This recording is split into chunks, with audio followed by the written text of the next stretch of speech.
All right. Hello and welcome, everyone. This is yet another installment of You Remind Me of a Romance. Thank you so much once again, as always, to Love Sweet Arrow for hosting us. They've been super generous and are very awesome, and we love them. So today's installment is The Pirate from 1948 with Gene Kelly and Judy Garland. And just a little basic overview in case this is your first time joining us for one of these events. My name is Brian Gillen. I am a historical romance author. I specialize mostly in 20th century historicals. And my Phoenix Pictures series is set in 1940s Hollywood.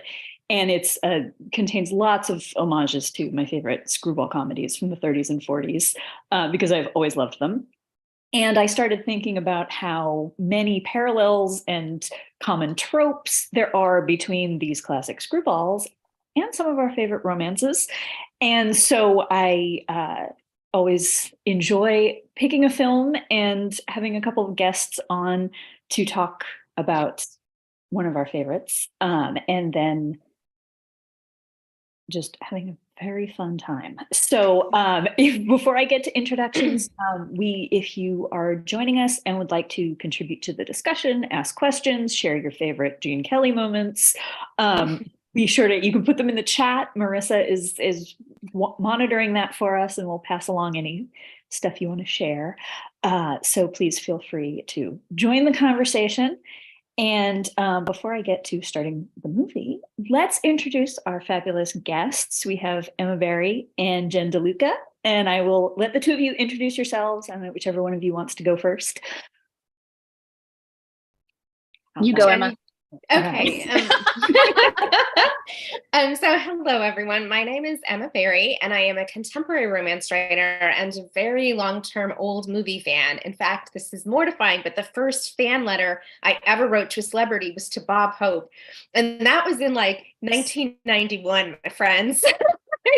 I am a big old movie dork and a big fan of musicals. And so I'm super excited to be here and to chat about this really banana pants musical with you. Mm-hmm. And I'm Jen DeLuca. I am also a contemporary romance writer. I currently have a series out right now that takes place in the world of the Renaissance Fair. And I am also very much an old movie dork. I'm going to try to not be embarrassing myself too much, but my best friend and I in high school used to love to watch the Errol Flynn Adventures of Robin Hood, and then we would put on costumes and run around the woods behind her house and pretend like we were in Sherwood Forest. And that was something we did as teenagers instead of, normal teenage things. So yeah, it goes back a long ways to me too. Nice. Yeah, we're all in very good company here. Yeah. Yeah. Excellent. Yeah. And I have to say, usually when you think screwball comedies, you think of like stuff like His Girl Friday and Bringing Up Baby and, some of those. But I picked this one because I think even though it is a musical, it is also absolutely a screwball. And as Emma said, it is banana pants and fabulous. So I'm going to, what I usually do in case you've never seen the movie or it's been a while, I'm going to give you a very, very brief, as brief as I can, summary plot wise. But there will be spoilers. So if you've never seen it and you want to avoid spoilers, watch it first. You can duck out now and then come back and watch the replay. But this is from, as I said, from 1948. It's Judy Garland, Gene Kelly, very surprisingly sexy for a 1940s MGM musical. There's a lot of things that are very almost ahead of its time and about it. I will say, though, there is, with a few caveats, that it is also a product of its time. So it's not, for a movie that is set in sort of an unspecified, probably mid 1800s time period in the Caribbean. It is a very, very white movie. It does almost nothing to engage with what was going on in terms of, colonialism and slavery and plantations and a lot of that. So just keep that in mind as you're going in, that it is a product of its time. There are, like I said, most of the cast is white. They do a fantastic dance number with the Nicholas brothers that almost didn't make it into the film. And I think in some Southern markets probably was completely cut out because of racism. So just keep all of that in mind. There's also the one character, I think probably one of the only characters who does not speak with the traditional classic Hollywood mid-Atlantic accent, then turns out to be the villain. So, just keep in mind there are some things, look for some warnings if you need to. But that being said, let me go into the plot points and how it is, we'll get into how it is ahead of its time and kind of subversive in other ways. So it starts out, we have Judy Garland's character who is reading about this legendary pirate called Makoko, aka Mac the Black. And she's got this, romanticized version of it and is dreaming about being carried off and, swept away by this pirate and living a life of adventure. And she's, dishing to all of her gal pals about how that's what she wants. In the meantime, then her aunt comes in and says that she's arranged a marriage for her. Very classic, historical romance parallel. And, it's an advantageous match. He's the mayor and he's going to help the family with their finances. And so, Judy's like, okay, yeah, well, I'll go with it. It's fine. I'll do my duty. And then we are introduced to the mayor character who is very much, older and is, she's hoping they'll get to travel. They don't get to. He's like, I'm staying home. I'm going to be in this village for the rest of my life. And so are you. And she's like, okay. So she convinces her aunt to let her go to a seaside town so she can see the ocean once before she gets married, final fling. And there, of course, we meet Gene Kelly's character, who is an itinerant player, actor from a troupe of circus type performers. We meet him, he does this fantastic dance number where he pretty much tries to seduce the entire town square of women, is doing all kinds of acrobatic acts. He does a pretty good job of it. Yeah. Oh, he does. Yeah, I'd fall for sure. And he, of course, he's your traditional rake. He's like, well, I don't bother to learn any of their names. I just call them all Nina. And so, but then he proceeds to do the cigarette trick, which we will get into later because it's a lot. And then he meets Judy Garland and is immediately just, enamored with her and is a little surprised because she is probably one of the few women who has ever kind of pushed back and said, like, what are you doing? Leave me alone. I'm engaged. Go away. And, and then when she finds out he's an actor, it's just like, ew, an actor. So of course, then later she can't sleep. She goes to see their show and he gets very excited and is like, I know what I'm going to do. I'm going to pull out my hypnosis trick because he's got this mirror and it's part of his act. And he's like, I'm going to get her to admit that, she really would want to be with me and not this fiance of hers. So of course it backfires on him because then she admits, it's like, no, it's not you. I'm in love with this idea of this mythical pirate figure. And he's like, what? So then we get another fantastic musical number. I think it's one of Judy Garland's underrated but best performances. She's just on fire in the number. And of course, Gene Kelly is looking at her like, oh, you can perform. Oh, this is even better. And, and then of course, the only way to break her out of the hypnosis is for him to kiss her. And then she's like, oh my God, what did I do?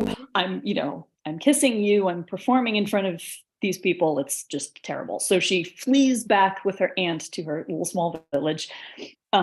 He, of course, follows her and catches up with her on her wedding day. And her aunt is like, lock the doors. I'm going to get your fiance. It's going to be fine. He, of course, tightropes across, a square. more banter ensues, and he's trying to convince her to join the acting troupe. Meanwhile, the mayor shows up and clears the room, is like, I'm going to handle this guy. But then, plot twist, Gene Kelly recognizes his voice because Gene was one of the only survivors of one of the Mac the Black's attacks, pirate attacks. He's the only survivor from the ship, recognizes his voice, and we get the plot twist that the fine, upstanding, slightly boring mayor was indeed the real pirate that Judy has been fantasizing over, which, and is of course nothing like reality. So in the meantime, then Gene concocts this wild scheme to, rather that the mayor is trying to get him to say, like, don't tell anybody, you can't, nobody knows, I have a proper life now. So Gene's like, okay, fine, I won't tell anybody that you're the pirate. I'm going to tell everybody I'm the pirate, and then Judy will come with me and it'll be great. So of course, needless to say, he does. The mayor flips out. And then, Judy is thinking, like, what do I do? I don't know. And then, of course, we get the fantasy dream ballet that is customary for all Gene Kelly movies, but this one is bonkers. Kind of are no words.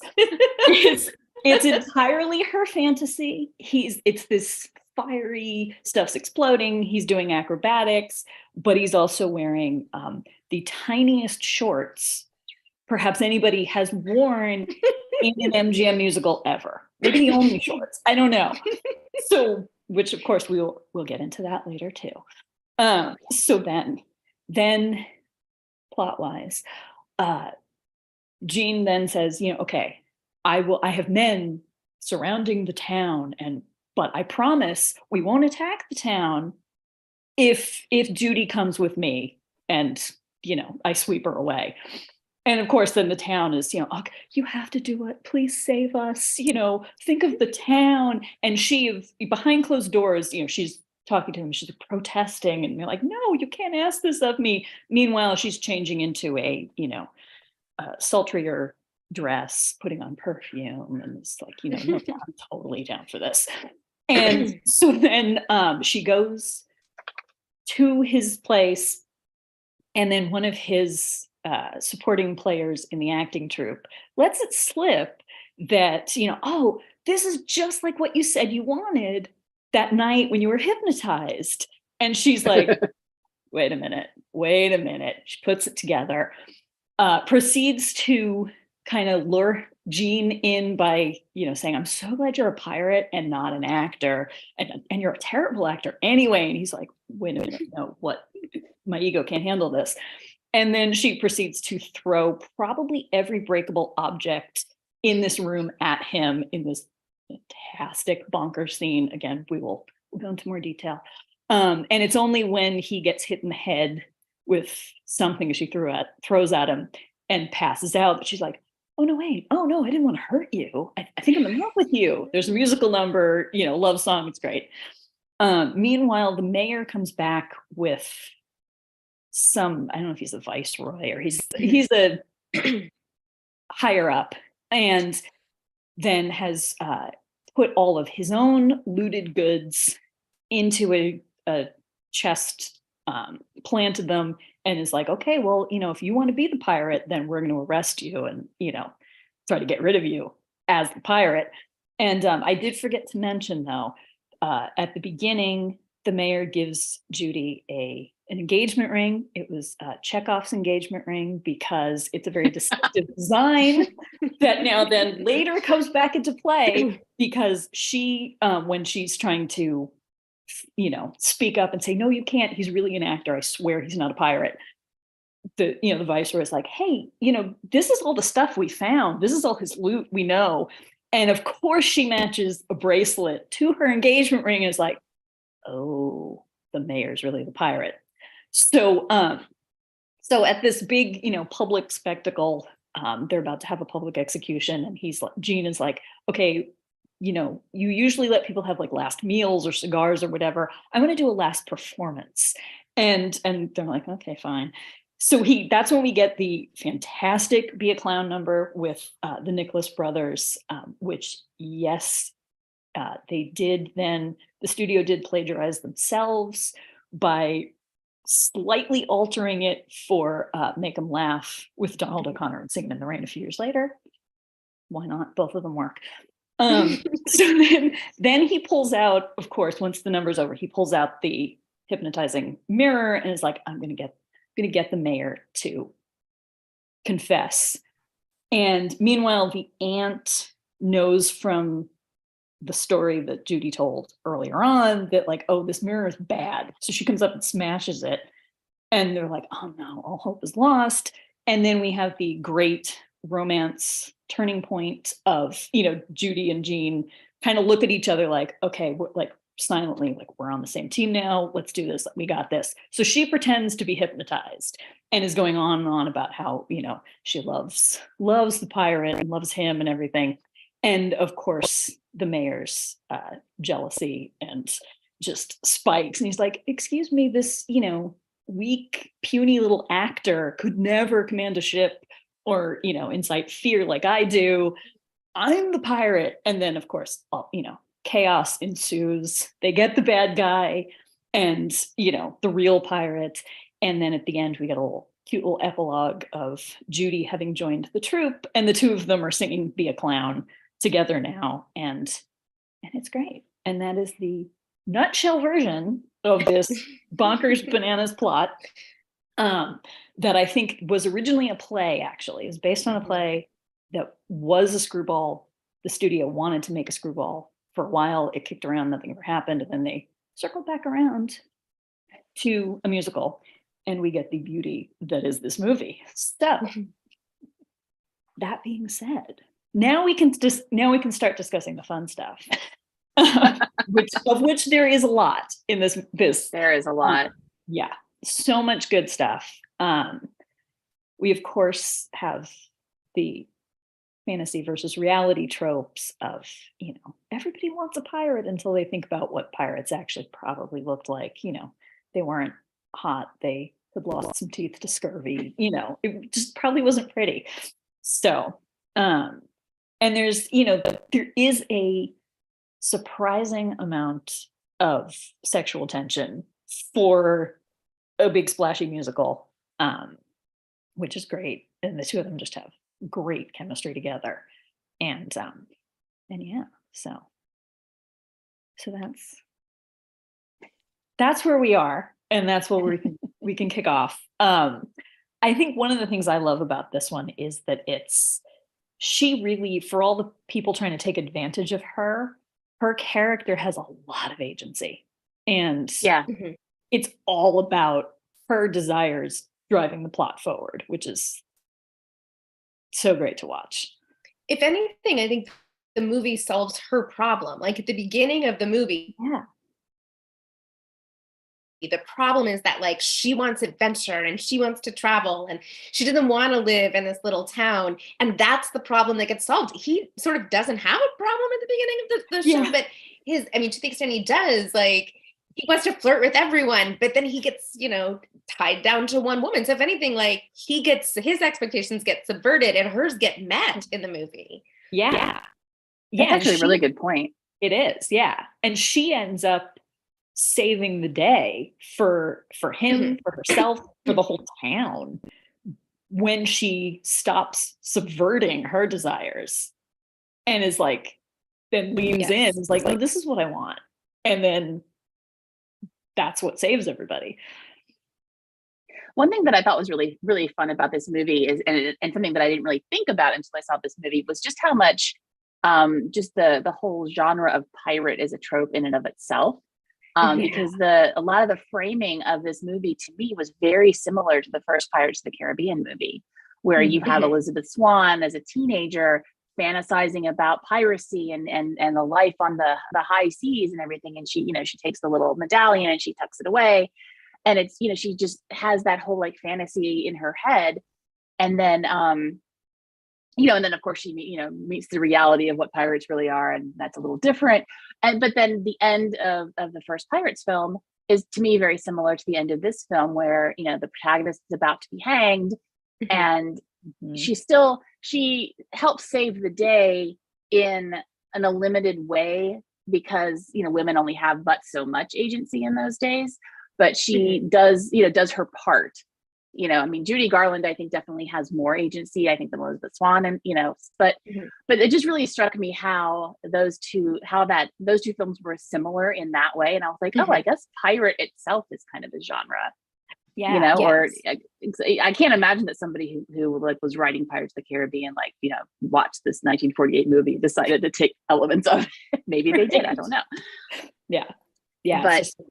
But even that like was something that I thought was interesting.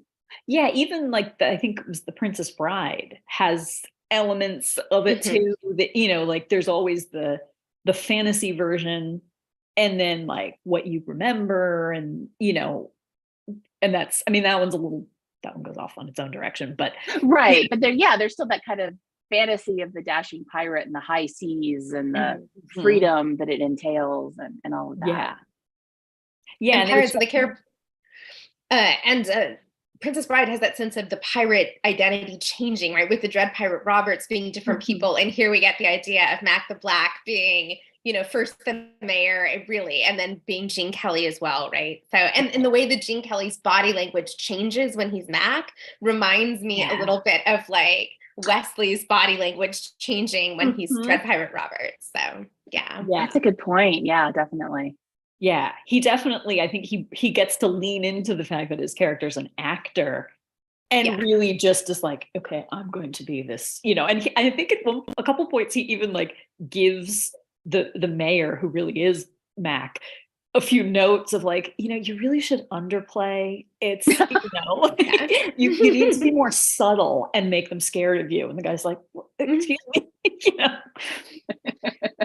and then as a side there, as a former theater person, love all of the insulting of actors that happens in this movie, right? Because you kind of touched on it in the summary, how when Judy Garland knows the truth and she starts kind of just really digging on him about what a bad actor he is, and just thank God you're not really an actor because you suck at it. Yeah, and he's like, no, I've got a good review around here somewhere. And he's like looking at his pockets, right? And he's getting like all wounded, and it's amazing.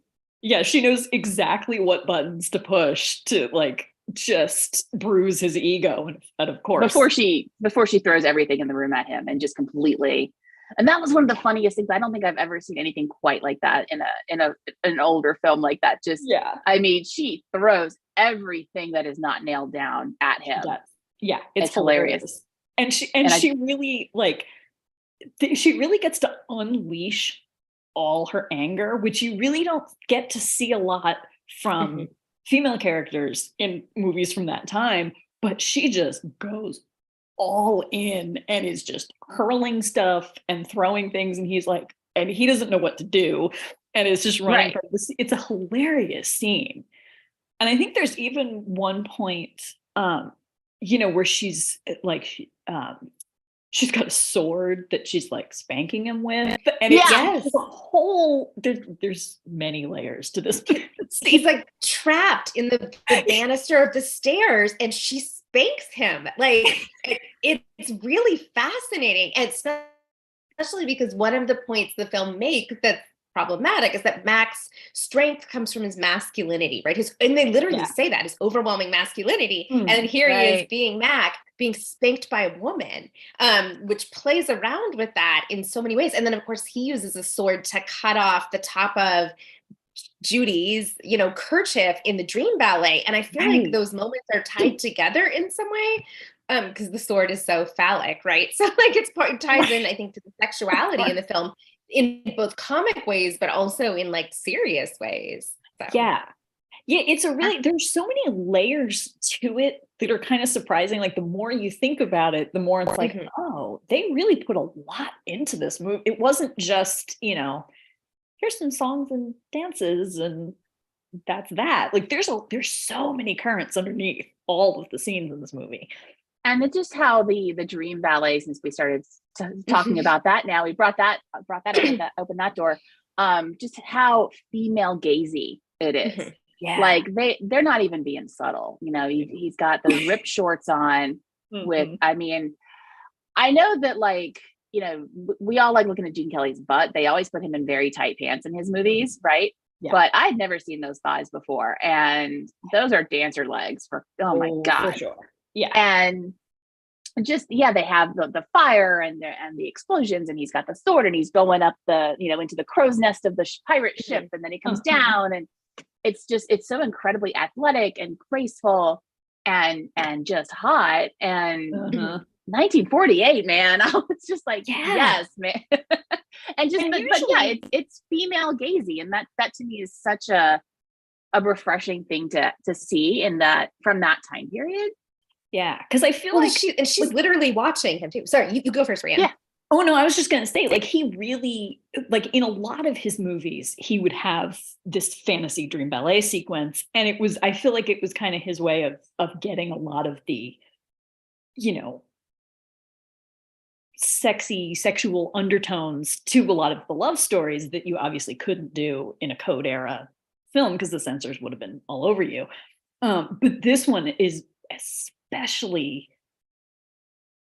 sexy, but also, like we were saying, it's subversive because it's all from her perspective. It's her fantasy as opposed to his.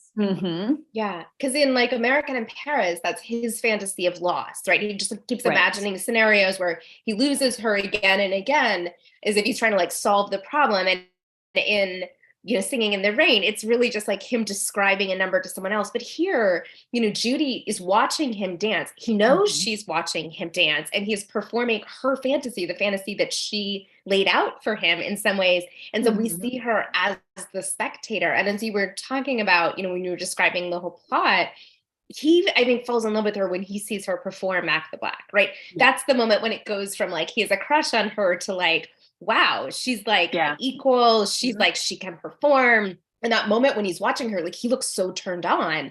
And it's the same thing here where she's watching him do the dream ballet, whatever that even looks like in the town square with the donkey, by the way, not the dream version, but he knows she's watching him. And so it's all performed for us, but it's really performed for Judy in the world of the film. And I find that just like super fascinating, especially with how sexy it is. It looks like a romance cover, like when he's embracing the woman in the ballet and like the fire's behind them, and he's like in the little ripped hot pants. Like it looks like a Fabio cover. Yeah, for sure. And they're, you know, and they're so like, they are on equal footing for most of the movie, which is great. But this is really a chance for her to get to show like, okay, this is what I want from this scenario. So she's never, even though like he pursues her and she's in this arranged marriage, and then, you know, he tricks her into thinking he's the pirate and is like, well, you're going to come with me. She still has all the agency because he has tapped into what he knows she wants, as opposed to just trying to win her over for the sake of winning her over, you know. And that and that's a really good point, that there really isn't like any kind of power imbalance between the two of them, which, you know, is a little uncommon, I think. Yeah, because even when she's hypnotized by him for real the first time, she's still pushing back and is like, no, stop putting words in my mouth. Like, I want the pirate, not you, shut up. You know, so like even her subconscious has agency in this, which is really refreshing to see. Because it could be really icky otherwise. Maybe. And she gets to play a trick on him too, which I think is crucial, right? Like he goes into that meeting where she's in the black dress and he's going to tell her the truth. And then she like preempts him and is like, oh, I'm so glad that you're Mac the Black, right? And so then she lures him and she turns the tables on him in a way that I think is so important, because otherwise she would have been at a deficit. And so I think the film takes pains to always give her back whatever power it's given Jean. And that kind of balancing of the seesaw, I think, is why the movie works. Yeah. And I think why it holds up, and it very much reminds me of a lot of some of the best stuff that that people are, and the most interesting stuff that people are doing now with some historical romances where you're getting a lot more of an unequal dynamic. And, even, the plot points where you've got the arranged marriage, like she finds a way out of it that's satisfying for her. And then, and he's a rake, but he's also like, he's got a sympathy to him, and you fall for him, not just simply because he's hot, which he is, but, like you see him wanting to make his acting troupe better. You see him, he's got the line where he's like, when he comes after her, he's like, okay, well, you don't have to be in love with me to join the troupe. Like, you're just really good and we want you in the troupe. I mean, that's a bonus, but but he actually gives her the choice of like, yeah, I don't just want you, like, you're talented and I recognize that. And so like, he gets to be sympathetic and not just, the overbearing jerk who happens to be hot. So it's really, it's surprisingly, for all of its being a product of its time in a lot of ways, it does feel very different from a lot of other movies that were happening then. Yeah, especially ones that are billed as like historical. Yeah. Because you certainly do have like the screwball comedies of the, the 30s and the 40s, and where, the women definitely have their own agency too, but this is meant to be like a historical piece. So they step back on that a little bit, but yeah, she's just, she's such a good character. I love her so much. I know. Yeah, she's great. And I think she was really like, it's one of her best performances that I feel like doesn't get talked about all that much, which it should. Yeah. So totally agree. Yeah.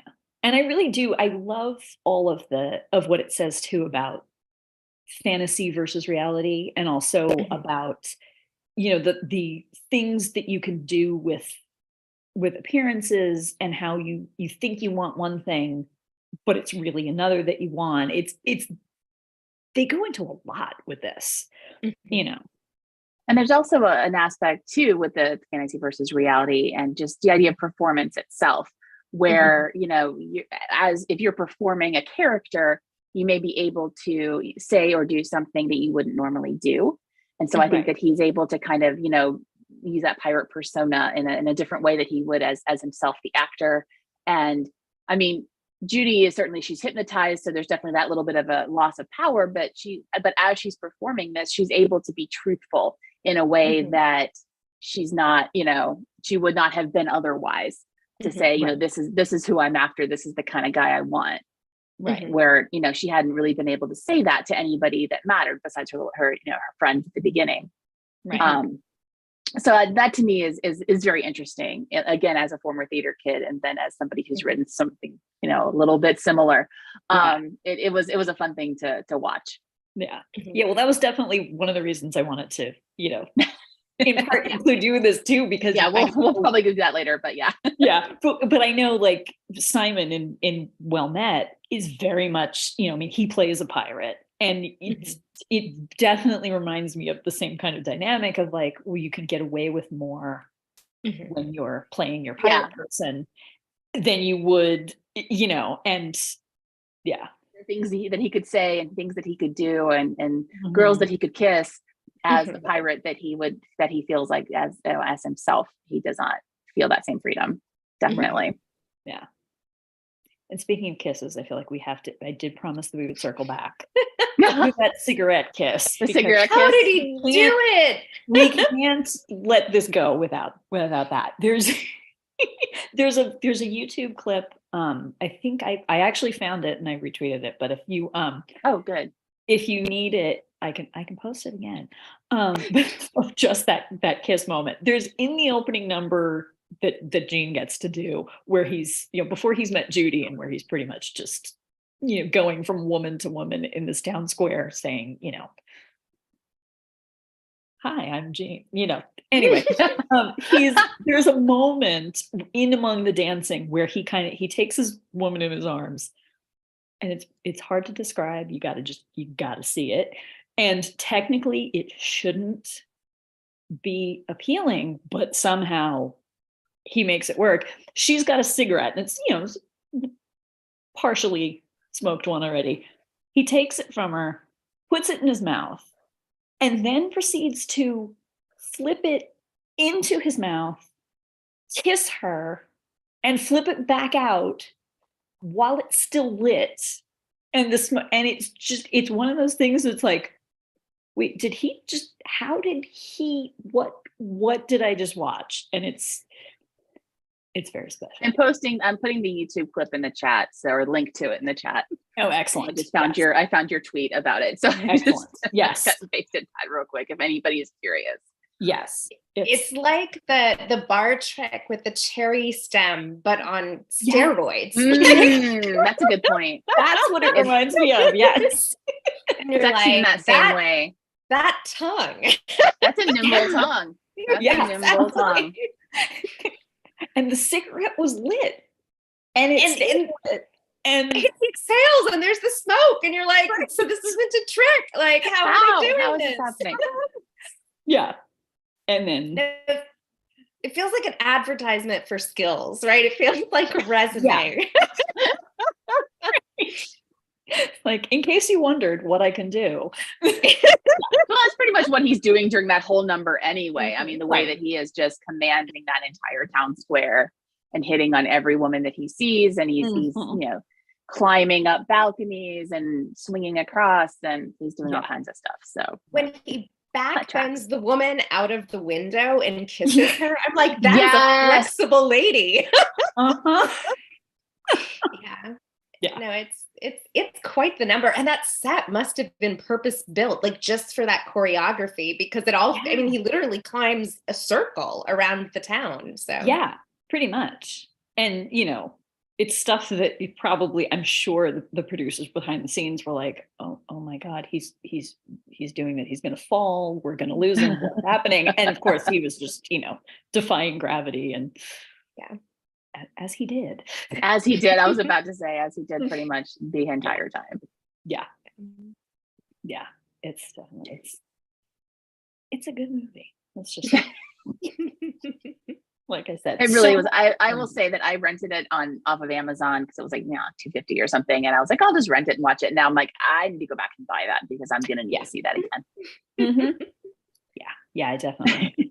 I have owned that one on DVD for a while. So nice.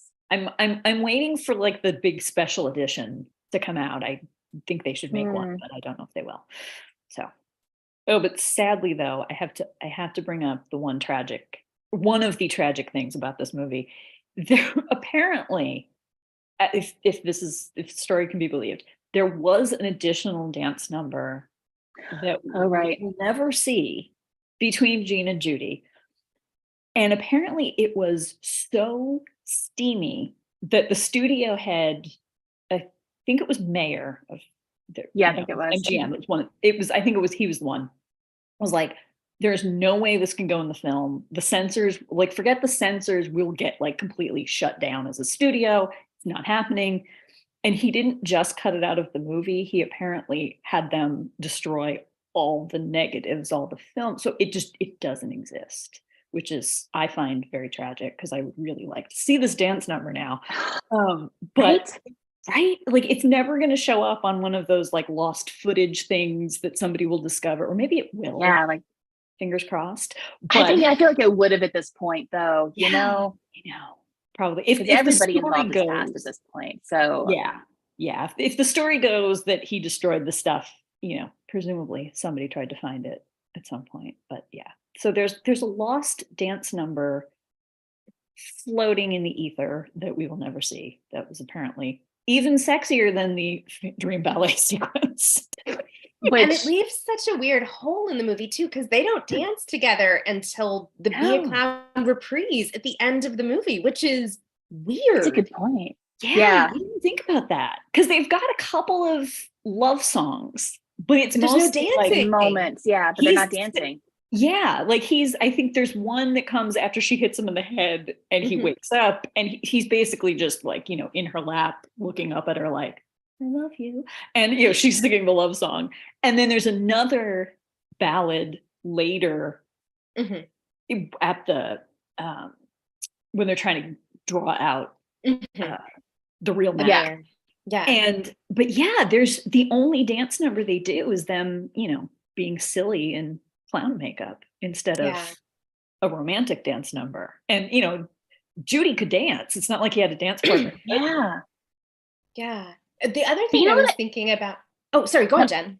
I was just going to say, just related to the Be a Clown number that they do at the end, even though they're like dressed as clowns and like clown makeup and look goofy and everything. I kind of loved it because there's this moment where he like hugs her from behind and it Mhm. shows, and I think she even kind of like grabs his arm, like you do when somebody hugs you like that. And it shows like the two of them just comfortable with each other. Mhm. And it really, it was just it's a brief moment in that song, but it just really sold me on them being happy together. And I loved it. Yeah. Yes. And I was thinking, like, often musicals have a wedding at the end, but this one ends that way. And in some ways, I think it convinces me better about their future than a wedding would, because you're right. They Yeah. have a camaraderie that makes you think this is like a real Yeah. couple. And like a wedding would just be a ceremony, but we get better than that. And I think they're like Yeah. stage married, maybe like in that scene in a way that I found really convincing. Yeah. Yeah, like it Yeah. really plays off. You mentioned how like during that execution scene where she pretends to be hypnotized, that they kind of share a look of we're on the Mhm. same page, we're a Mhm. team, which was a big step in their relationship. And so I feel like the Be a Clown part at the end, just kind of solidifies it and plays off of the fact because Yeah. even in their body language during that part, the fake execution scene, or the execution scene, the fake hypnotism scene, you can tell by their body language that they're definitely together and on that same page relationship wise. Yeah. It wraps it up. Yeah, you're right. It's not a wedding. It's just the two of them together and she's living the life with him. And Yeah. And they kind of like, you see them both having the life that they want, even though it's not something that they maybe they're like they're having happy and they're having an adventure, presumably traveling all over. So she gets to travel, he gets to have her in the show. And it's really, I didn't even think about that, but it is totally satisfying for that reason. Now, one thing, and I did want to bring this up because I was so curious. I did a deep dive on the internet trying to figure out the whole Be a Clown, Make them laugh situation. Yeah. So Cole Porter wrote the songs in this movie, and I want to say it was Arthur Freed that wrote the songs or helped write the songs in Singing in the Rain. I think so. And he's the one who wrote Make them laugh. And apparently, like when everybody was like, this is the same song. Like people even then were like nobody actually said anything to him, but they were like, this is the same song. And the only thing that I could find as to why nobody ever like sued him or anything was that something about Cole Porter owing him a favor in some way. So it was just like, we'll let it slide. But that was the only reason I could, because I was like, that is so incredibly blatant. It's the same song. Oh yeah. Like it's not even like a little bit like, it's the same song. The tunes are almost exactly the same. Yeah. The lyrics are the same subject. Really similar. And I think, I don't know if they got away with it because it was like, they were the same studio. And that's true. And they did kind of recycle. Yeah. Cause Cole Porter, I mean, he wrote stuff on his own, but I think I remember, if I remember correctly, because I was doing research for one of my books where there's a song that features in it. And I was trying to figure out like if any of these songs matched my timeline. And I think he wrote them almost entirely for this musical. It's not like they took some of his existing songs and repurposed them. So maybe like the studio owned them more than him. That's probably true too. Yeah. But even so, it's just like, okay, makes you wonder. But I just thought that was fascinating. Like, why did nobody ever? Why did they just kind of let it slide? Interesting to me. Yeah. And everybody knows Make them laugh probably more than this one, because Singing in the Rain I think is a more hit. Yeah, I mean, obviously. So so I think people maybe might not have noticed, like, wait a minute. At least like modern audiences might be like, oh wait, which came first? Yeah, exactly. I think that if you go and watch The Pirate now, having never seen it, you think, oh well, they just ripped off Singing in the Rain when it happened, like what, 4 or 5 years earlier. Yeah.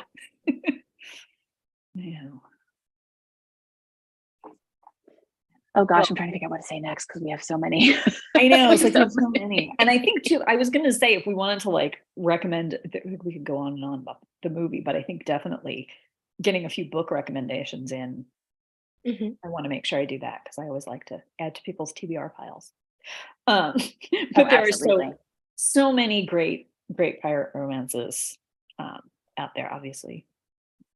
I think, Jen, you were one of the only ones I could think of who had a contemporary pirate romance. Most of them are historical, Well, yeah, it's you know. I think when I, when I wrote this book and got the book deal and it was going to be published, my husband actually said something like, you managed to write about a pirate without having to write a historical book.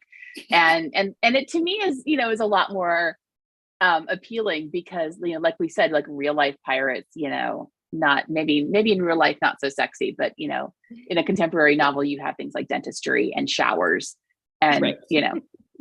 things like And, that. and So you can definitely write more comedic and yeah, you can play the elements. stereotype. And I mean, you get into, serious topics in your books as well, but, you sure. can definitely lean into the more lighthearted aspects. Whereas, even some of the historical, like pirate romances, they go to some pretty dark places. Cause For one of my sure. favorites is, Beverly Jenkins has, Destiny's Captive, which is I Mhm. think it's the third book in the Yates Brothers series. Mhm. And that one's fun because it has a, lady pirate and their meet cute is when she steals his ship, which is just Mhm. great. And they have a sword fight at a ball, and then he's like, marry me, I love you, and she's like, what? What? But and it's a great story, but it also does, though, it goes to some dark places, and definitely, seek out some content warnings for that, because he's got a lot of trauma in his backstory that Mhm. he's dealing with. But it's interesting because a lot of the historical ones do have that balance of, you can go with some of the fun pirate elements, but if you're putting them in a real historical context, there is going to be dark stuff that happens, and Sure. Yeah. yeah. One Yeah. that So it's I a lot love. more fun to write a fake pirate, definitely. Oh yeah. Yeah, no, I'm sure. A pirate romance that I love that is set in a fantasy setting is Peter Darling by Austin Chant. And if you haven't read it, it's Oh. a trans and queer retelling of Peter Pan. And so Peter returns to Neverland, and where he can be himself, where he can be Peter. And the whole idea is like all of the Lost Boys are trans and or queer, but it's a Oh romance wow. between Peter and Captain Hook. And what's fascinating about it is, and what makes it work is how much respect Hook and Peter have for each other. So even as they've spent, I mean, like decades trying to kill each other, there's this strong sense of mutual respect that slowly shifts into something else and something different. And it's just like it will ruin you for every other Peter Pan retelling. And she'll be like, right, but Peter Darling was more clever. And like it's just the best, I think, retelling of that, and such a fascinating, like, just revision of what a pirate romance could be. So if you've not picked that one up, the writing is gorgeous and it's just magical and brilliant. Ooh, yeah, I've heard really good things about it, but it's still sitting on my TBR, but I definitely Mount I'm bumping it TBR. up now. The Yeah. infinite TBR. Yeah. Yes. Never ends. Yeah. Well, then one book that I wanted to recommend. It's not a pirate, but if you're interested in the Caribbean, I would definitely Yes. recommend Island Queen by Vanessa Riley. Yeah. She's a historical romance author, and she just does amazing work. So that's definitely it's about a real historical figure. So you're definitely going to get like an actual story about the actual place as opposed to whatever this was, Right. Yeah. where you had like the whitest town possible. Yeah. Yeah. And there's a really nice romance in that book too, which I liked. And Adriana Herrera's series about the kind of Caribbean heiresses in Paris. I mean, I was thinking about how that's kind of like Judy Garland's character, but like done in a slightly different way as well. And so I think if Yeah. people are looking for like a, kind of own voices take on this kind of Caribbean love story, those might be some places to go to get that, because this movie is not going to give that to you. No, Oh God, yeah, no, yeah. absolutely not. If you want the actual, accurate, inclusive version of the Caribbean in the 1800s, don't go here. Yeah. Yeah, and I think I'm trying to think who else. I think there's a couple of. Does Beverly Jenkins have other ones? Because I know Destiny's Captive starts out in Cuba and then moves back to California, but I feel like she's got other Captured, I think. Stories.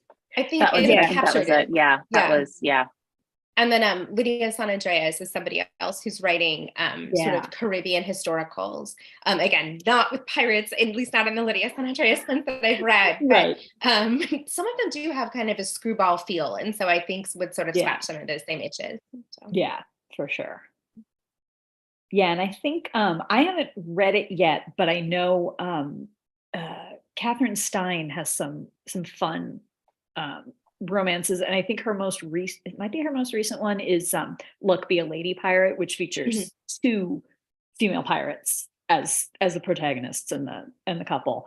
And I've heard it sounds really fun. It's definitely on my TBR. I grabbed one from the library hoping to get it read before this, and I did not get around to reading it. But The Mermaid, the Witch, and the Sea by Maggie Takata Hall also features a female pirate and is sapphic and is set in I read like the first 10 pages. I hope to get further, but it's set in like a really interesting fantasy world, and it's doing this really interesting stuff with post-colonialism. And so I'm hoping it's going to kind of subvert the colonialism, which is so often a part of these pirate romances. So that one that looks amazing. Haven't read yet. Yes. Yeah. Yeah. I also will, I will shout out, full disclosure, she is my friend and one of my critique partners, but Daria Vernon has a novella called The Sailor's Song, where he's a sailor, and it's a paranormal, but she's a mermaid. And it's yes, I love stuff like that. And it's super subversive in a way, because she's not the, pretty singing, seashell bra mermaid. She's like like siren who, kills dudes, and it's great. But it's very, got some great stuff to say, and it's a fun adventure. But yeah. Fantastic. So I know.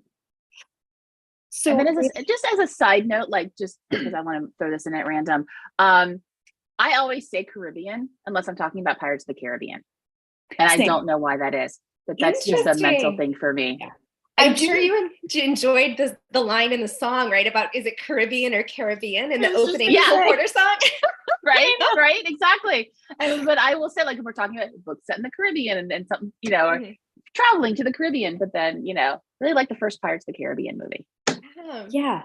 And same, I don't know why that it's like a pop culture thing, but yeah, I was going to say too, the line in the song is hilarious about, it's like, which one? I feel like some of his lyrics in this, and especially in that Mac the Black number, are like borderline cheesy, but hilarious, and like really full of puns, and it's fun. During Nina, I was like, this has got to be the only show tune with Neurasthenia in it. It's just got to be. There cannot be another song in a musical that uses that word.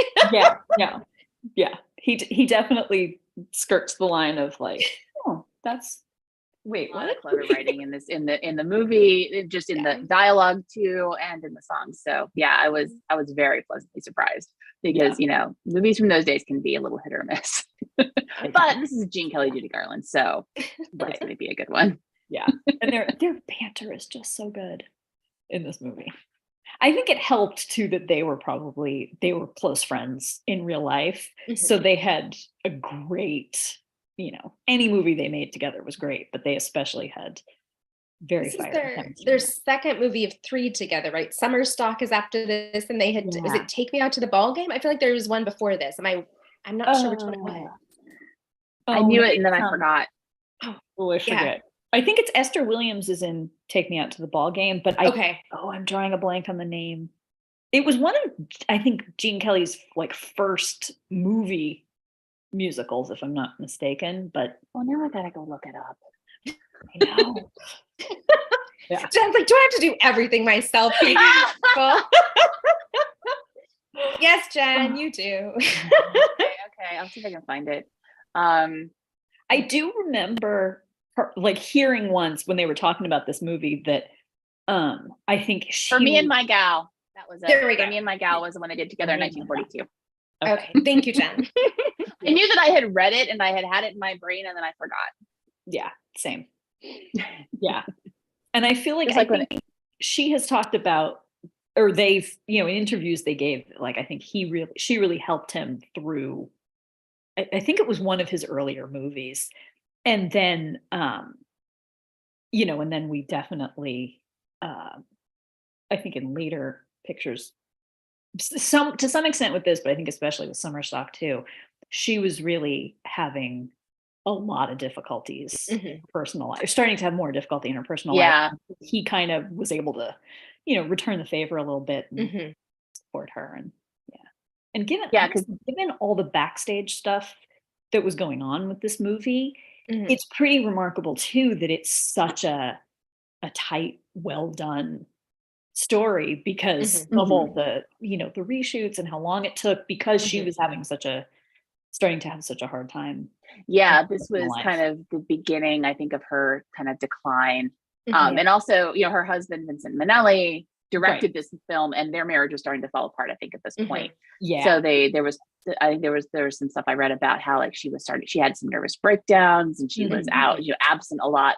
But then at the same time, at the end of the shoot, she like rallied and just absolutely kicked ass. And like they said something about her doing like, pickup shots and reshoots where she was having to change costume and makeup and hair and just boom, boom, boom, boom, boom, and getting it all done, which, speaks to her professionalism, even as she was kind of starting to fall apart, which, that's a whole other thing. But yeah. And to turn in such a solid, strong performance, even while all of that was going on, is pretty impressive too. So yeah, for sure.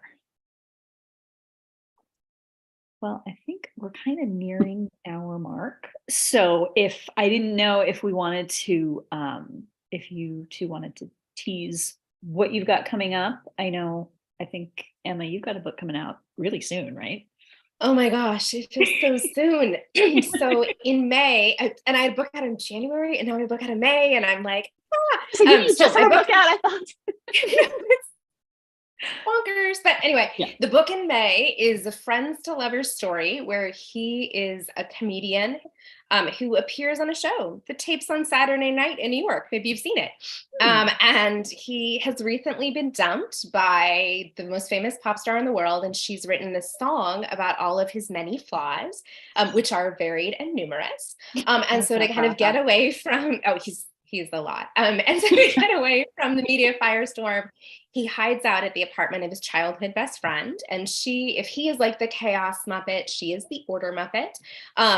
And they know everything about each other. They've been friends for 20 years, but there are two things she's never told him. The first is that she is in love with him. And the second is that to finally get over this dude, she is about to move across the country. And obviously everything is going to come out as they spend a week in a 540 square foot New York apartment. So that is the tease, and the book is Funny Guy, and it will be releasing on May 16th. Oh my God, that sounds amazing. Fingers crossed. It's going to be polarizing, and people are going to love this one or they're going to hate it. That's going to be the way it goes. Oh my gosh, it sounds so good though. Yeah, no. Well, thank you. I think I know where I'm going to fall on that. Agreed. I agree completely. So my fourth book, Well Traveled, just came out in December. It just came out. It's been like 3 months, but it came out in December. What is time? What is time? So I am currently working on the first book of a new series that is about a small town in Florida that is haunted, and they just lean into the hauntedness and make it a tourist attraction. So, Weeki Wachee, Florida has mermaids, and this place has ghosts. So it is. I've been pitching it as Taylor Swift's The Last Great American Dynasty if it was written by Jimmy Buffett, and then turned into an episode of Ghosts on CBS. So it's a very lighthearted kind of rom-com-y look at being haunted. And it's about the first book is called Good Bones, and it's about a woman who buys a badly flipped house in that town and moves there. And the hot coffee shop owner that she meets there. So That that's sounds the great. premise. When is it coming out, Yeah. Jen? Not till 2024. So I am currently working on it, but we're slated for fall 2024. I actually don't have a release in 2023, which is weird for me. Yeah. You've done like a lot the last few years though. So I mean, I think Yeah. I think you've maybe earned a moment. I've been on a usually like a book a year schedule, which has worked pretty well for me, but 2022 was a rough one. So I think that the pandemic burnout kind of caught up to me that year. And then we also bought a house. So that took up a lot of my time. And then just kind of didn't get the proposal together for this new series until like late in the year. So kind of slipped away from me, but It'll still be here, still worth the surviving, wait. still writing. I hope so. It's a lot of Yeah. fun. It's different. It's writing a whole new town. I've been writing, this one small town with the Renaissance Fair for a few years now. And so I'm creating a whole new setting, which is a lot of fun. Nice. Yeah. And Well Traveled did only just come out in December. So we're kind of, That's true. Yes. That's we true. have it to tide us over for a while. Yeah. Not too bad. Yeah. Here for it. Yeah. Thank you. Yeah. And I've got, I'm kind of in between a little bit at the moment too. I have my second book in my Phoenix Picture series, Single Indemnity, which is right over my shoulder. That one is the second in my classic Hollywood series, and it's actually I did manage to squeeze a pirate in there because I have my first book had two actor leads, and then the second book he's a screenwriter and she's a costume designer, so of course I had to have some competence porn with her, and she gets to Nice. costume the lead from my first book in a pirate outfit that be for a movie where he's got very tight pants and his outfit is absolutely 100% inspired by a lot of Gene's outfits from this movie. So it's great. If you want a little pirate tease, I got that in there. And then I'm working on the third book in that series is coming out. I don't have a specific release date yet, but I'm hoping for fall. It's an adversaries-ish, sort of frenemies to lovers, about a couple who have he's a baker hero, and they had a very big misunderstanding once upon a time and are trying not to kill each other now that she has moved in next door. And she's a widowed single mom. So we've got lots of, cute, stepdad to be shenanigans and Nice. baking and fun stuff. So I'm excited for that one. It's A Kiss to Build a Grudge On. So stay tuned. Oh, that's a great title. Later this year. Mhm. I like being able to play with the puns on the the classic stuff. So yeah. So, and I think all of our stuff, all three of us, you can find at Love Sweet Arrow, of course. And I just wanted to be sure to get a plug in. I don't know if you've heard, they are moving locations. They found a new space, and they've got a GoFundMe that's going up to kind of help cover some of the transition. So be sure if you can to check that out. I think it's on their website, and then also keep buying books and supporting this awesome store. Yeah. So thank you so much. I'm so excited that we got to finally have the discussion about this movie. And thank you, Emma and Jen. You made this discussion so much fun, and it was just great to talk all things Gene Kelly with you. Absolutely. Anytime. Yeah, we'll have to do it again with more Gene movies. There's a whole list, or we could just talk about The Pirate again because short shorts. And mustaches for anybody who's playing along and celebrating. I think there's a mustache march thing happening. I can't remember I don't think I remembered to shout that out earlier, but Gene has a mustache in this. So if you are celebrating, this is one for you. Um, so thank you all for joining us. Again, you can watch the replay on the YouTube page soon. Thank you to Roseanne and Marissa and everybody at Love Sweet Arrow for being awesome as usual. And happy Saturday. Go enjoy some pirates. All right. Thank you.